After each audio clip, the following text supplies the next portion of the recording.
Welcome to this explainer. We're jumping right into one of the most dramatic, sweeping shifts in all of human history, India's second urbanization. Just imagine a highly advanced civilization completely vanishing, leaving behind this massive 1,000-year gap where everything reverted back to rural village life. And then, almost as if someone just flipped a switch, these massive fortified cities rose up and dominated the landscape all over again.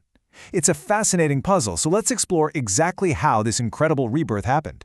To really wrap our heads around how these booming new kingdoms operated, we've got to look at this ancient text, the Arthashastra by Kautilya. The text says, "The kingdom shall be protected by fortifying the capital. It should have a productive economy, with a wide variety of commodities." You see, these new cities, they weren't just accidental random clusters of people. They were highly deliberate, meticulously planned engines, literally built from the ground up for military survival and massive economic success. So, here's our roadmap for today. First, we'll look at the second, urbanization. Second, the rise of the Mahajanapadas. Third, kings and early republics. And finally, the critical roles of iron, trade, and coins. All right, part 1. The second urbanization, the end of the lost millennium. Let's rewind a bit to the early second millennium BCE. That's when India's first urbanization, the famous Harappan civilization, completely disintegrated. For a whole millennium, the major hallmarks of that complex society were just gone. We're talking about the total disappearance of specialized trades, bustling markets, their elaborate sanitation systems, and even their writing system. People essentially reverted to a much simpler rural lifestyle. It actually wasn't until the first millennium BCE that vibrant, thriving city life finally sparked back into existence. Now, you can't talk about this rebirth without talking about geography, because it played an absolutely massive role. The incredibly fertile soil of the Ganga Plains basically acted as the ultimate geographic incubator. It provided this robust, reliable agricultural surplus that was absolutely necessary to feed and support these booming, hyper-dense new urban populations. Without that specific geography, these complex cities simply couldn't have survived. Moving right along to part 2, rise of the Mahajanapadas, from clans to superpowers. Okay, to really get how these new superstates functioned, we have to look at their DNA. Take the Sanskrit word Janapada. It translates so beautifully. Jana means the people, or the clan, and pada means foot. So literally, where the people have set foot. I love that. It perfectly captures this massive societal pivot where nomadic clans started laying down permanent roots, carving out territories led by a ruler or raja, and building long-lasting trade networks. Fast forward to the 8th or 7th centuries BCE, and these smaller Janapadas start snowballing into much larger units called Mahajanapadas. There were 16 primary superstates, stretching all the way from Gandhara in the northwest down to Anga in the east. And get this, many of the fortified capitals of these ancient states didn't just fade away into history. A lot of them are still living, breathing cities in India today, literally over 2.5 millennia later. How crazy is that? Of course, with all that booming wealth came a pretty desperate need for security. These new capitals were heavily fortified. We're talking deep, water-filled moats and massive ramparts. But what's really interesting is they featured deliberately narrow gateways. Now, that wasn't some kind of architectural design flaw. It was a highly calculated security measure. It meant guards could bottleneck the entrance and strictly control the movement of every single person and every piece of commodity entering or leaving the city.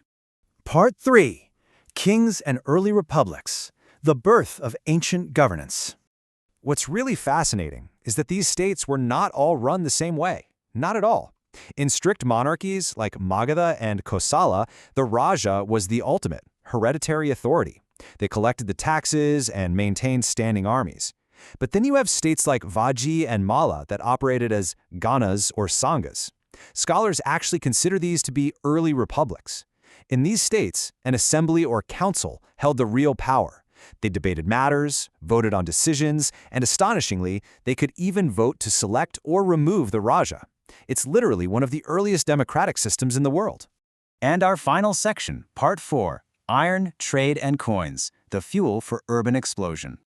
So, while the first urbanization was all about mastering copper and bronze, the real game changer this time around was iron. Extracting and shaping iron was perfected starting in the early second millennium BCE. And once that technology fully integrated into society a few centuries later, it completely and utterly revolutionized daily life. This set off a huge domino effect of progress. I mean, think about it. Iron tools meant agriculture could scale up massively. They could clear dense forests and plow much harder soil to feed those growing populations. But on the flip side, iron also meant way sharper, lighter, and far more deadly weapons.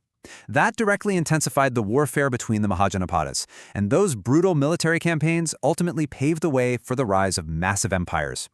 Right alongside this Iron Revolution, we see a massive economic catalyst. Growing populations meant booming trade, and honestly, bartering just wasn't cutting it anymore. Enter the very first use of coins in India, early punch-marked silver coins. Because silver is a soft metal, merchants could literally just punch their symbols right into them. For the very first time, wealth was standardized. It could flow seamlessly across borders, totally supercharging the trade networks that connected all those Mahajanapadas. So we've walked through a 1,000-year historical gap, the rise of 16 ancient superstates, the mastery of iron, and the invention of currency. But I want you to step back for a second and think about the core elements we've discussed today. Assemblies where people vote on their leaders, secure fortified borders, and an economy running on standardized coined money. How did these foundations of the 2,500-year-old Mahajanapadas mirror the very bedrock of the societies we live in right now? India's second urbanization didn't just rebuild the past, it effectively drafted the blueprint for our modern world. Thanks so much for joining this explainer.